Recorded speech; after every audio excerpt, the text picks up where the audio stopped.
ሰላም ሰላም እንደምናችሁ በአለም ዙሪያ ያላችሁ ኢትዮጵያውያን ኤርትራውያን ይሄን ቪዲዮ የምትሰሙ ማለት ነው።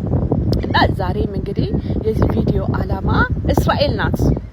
እና እንግዲህ እግዚአብሔር መጽሐፍ ቅዱስ አሁንም የሚባርክን ባርካለሁ የሚረግምን እረግማለሁ ስላለ የሚባረክ ትውልድ ለማፍራት የሚተጋ ትውልድ ነው ማለት ነው። እና ዛሬ እንግዲህ መልእክት እንድታስተላልፍ የምፈልገው በቴል አቪቭ የምትኖር የአይን ምስክር የሆነች ደግሞ ሚኒስትሪያችንን በብዙ ነገር የምታበረታታ ብዙ ቅናት ያላት ብዙ መረጃ ያላት እህታችን ኤዲ ከቴል አቪቭ ነው። እና ቀጥታ ወደሷ አስገባችኋለሁ ማለት ነው። ሳትረሱት ግን ይሄ ቻናል ለብዙዎች ተደራሽ እንዲሆን ላይክ፣ ሰብስክራይብ፣ ኮሜንት ያደረጋችሁ ከኛ ጋር ቤተሰብ እንድትሆኑ ዛሬም ጥሪ ያቀርብላችኋለሁ እና እግዚአብሔር ይባርካችሁ። ኤዲዬ አለሽ? አለው ይሰማል። እና እንግዲህ አሁን ይሄ ቪዲዮ ቀጥታ የሚተላለፍ ነውና አሁን አንቺ ሁሉ ጊዜ እኔና አንቺ የምንጫወተውን እንግዲህ በልባችን የተቀጣጠለው ወደ ሌሎች እንዲተላለፍ ነውና ለኢትዮጵያ ያለሽን መልእክት እንድታስተላልፊ ነው። ቀጥይ። ድምጽሽን ከፍ አድርጊ። እንግዲህ እግዚአብሔር ባንቺ ለመርጣት ተቀጣጠለ ስላለ በእውነት እኔ ካለኝ ሸክም እንደገና መጥተሽ ደግሞ እኔ አንቺ ጥቂት ነገር መጥተሽ አንቺ የጨመርሽው ሰዓት ደግሞ በልቤ ላይ እንደገና እየሰፋ እንዲመጣ ስላደረግሽ እግዚአብሔር ይባርክሽ። አሜን። ጌታ አድርገን እናመሰግናለን። እግዚአብሔር የምናመልክ አምላክ ነው። ያድባል እስራኤል አገርና ያው በህዝቡ በእስራኤል ህዝብና በኢትዮጵያ ህዝብ ያለው ያው እናውቃለን ሁላችንም።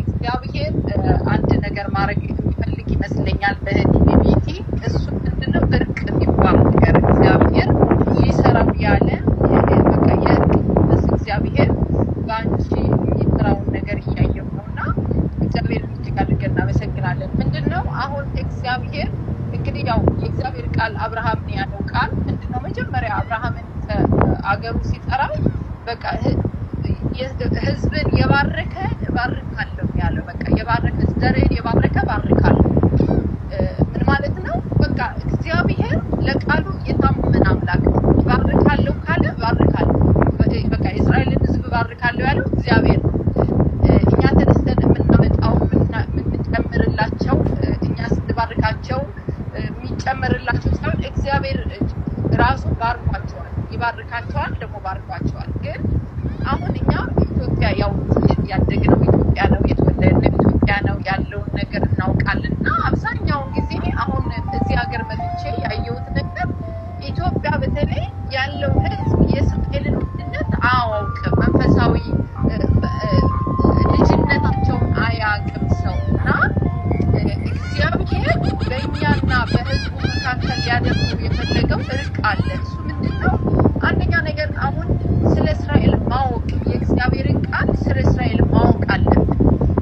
እግዚአብሔር ቃል ኪዳኑን የሚተው አምላክ አይደለም። እግዚአብሔር በቃ ዛሬ የወደደውን ልጅ ትቶ የሆነ ነገር ሲበድለው ሌላ ደግሞ ሄዶ የሚወድ አምላክ አይደለም። እግዚአብሔር ልጆቹን ሲወድ ይወዳል፣ በቃ ፈጽሞ ይወዳል። ግን ምንድነው እኛ ቃሉን ማንበብ አለብን። የእግዚአብሔርን ቃል ማንበብ አለብን።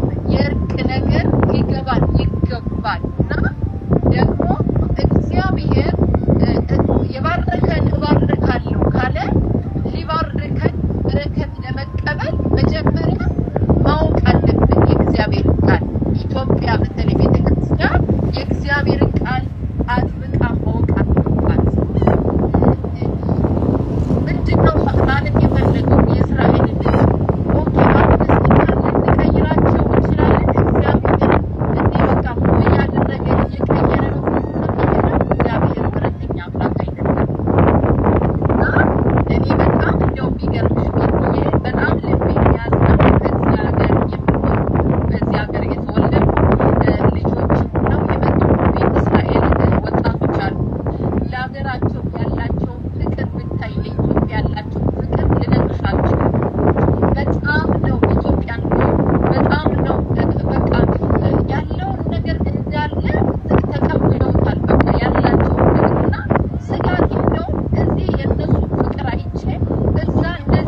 የሚል ነገር በጣም ሸክሟል። የሚገርምሽ ነገር በጣም ማለት ነው። ምክንያቱም ወላጆቻቸው እንዳለ ባህላቸው ይዘው ነው የመጡ አለባበሳቸው፣ ንግግራቸው፣ ጨዋታቸው ኢቨን ማንም እናት እዚህ ሀገር ነጠላ ጥላ የምትወጣ እዚህ ጀርባ ላይ የሆነ ነገር ሳትጥል እንደ ኢትዮጵያ የምትወጣ እናት የለችም። ያ ማለት ማንነታቸው እንዳለ ይዘው የመጡ ጠብቀውት ያለ ሀገራቸውን የሚወዱ እንዲሁም በትዝታ ሀገራችን ላይ እያለን ምንም እንኳን ምድራቸው ጋር ቢገቡ የአባቶቻቸው ምድር ጋር ቢገቡ ግን እዛ ደግሞ በቃ ያለው ነገራቸው እንዳለ በጣም ታያለች እና ይህን ምላሽ አያገኙም ወይ ብዬ ግን በጣም ስጋት አለኝ። በጣም ይገርማል። እና ቀጥይ ጨርሽ ያሳብሽ እና እኔ በቃ ትልቁ ነገር አሁንም ለኢትዮጵያ ሕዝብ ለቤተ ክርስቲያን አስተላልፈው የምፈልገው ነገር ምንድን ነው? መስና በኢትዮጵያ ሕዝብ ያለውን ነገር በጣም መስራት አለብን። መስራት ደግሞ ምንድን ነው? አንደኛ የእግዚአብሔርን ቃል ማወቅ። በቃ እግዚአብሔር አዲስ ኪዳን ላይም ሲሆን በቃ አይ አማኙ ብቻ ነው የወደደ ብሎ የሆነ ግንጥል አድርጎ እግዚአብሔር የኛ ማድረግ። ብሉይ ኪዳንም ሲሆን አይ በቃ እግዚአብሔር የለም በቃ እንደዚህ አይነት ነገር የለም በቃ የኛ ነው ብሎ ደግሞ የእስራኤል ሕዝብ መውሰድ ነው።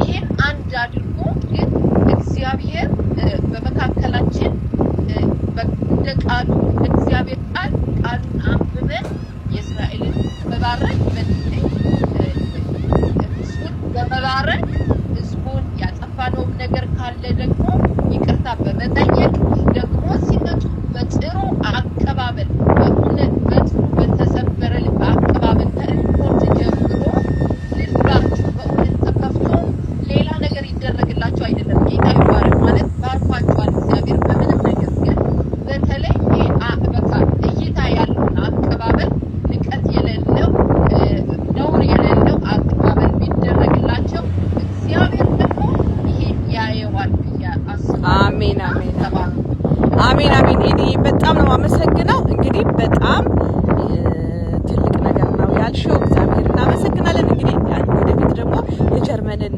አሁን እያጠና ያለሁት የጀርመንና የእስራኤል ሪሌሽንሺፕ እንዴት እንደታደሰ ነው እና እንግዲህ የሚገርምሽ ፖለቲከኞች፣ ባለሀብቶች፣ ቤተክርስቲያን አብረው ሆነው ነው ማለት ነው እና ብዙ ትጥቅ ያስፈልገናል። ብዙዎች እኛን እንድትመስሉ ነው ማለት በቃ ምንድነው ችግራችን ምንድነው የጎደለብን ብለን እንድናቅ እግዚአብሔር ይፈልጋል። አባቶች እንዲህ ነበሩ ማለት ነው።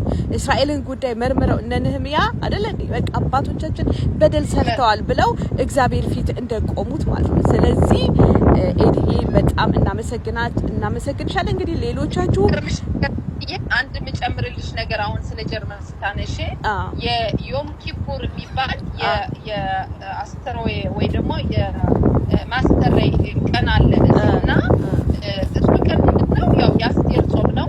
በ127 ዓመት ውስጥ በእስራኤል ሀገር ያው የታወጀ ጾም ነበረ እና በዚህ ጾም በእስራኤል ሀገር የሚታወቀው አንድም ነገር ስራ ላይ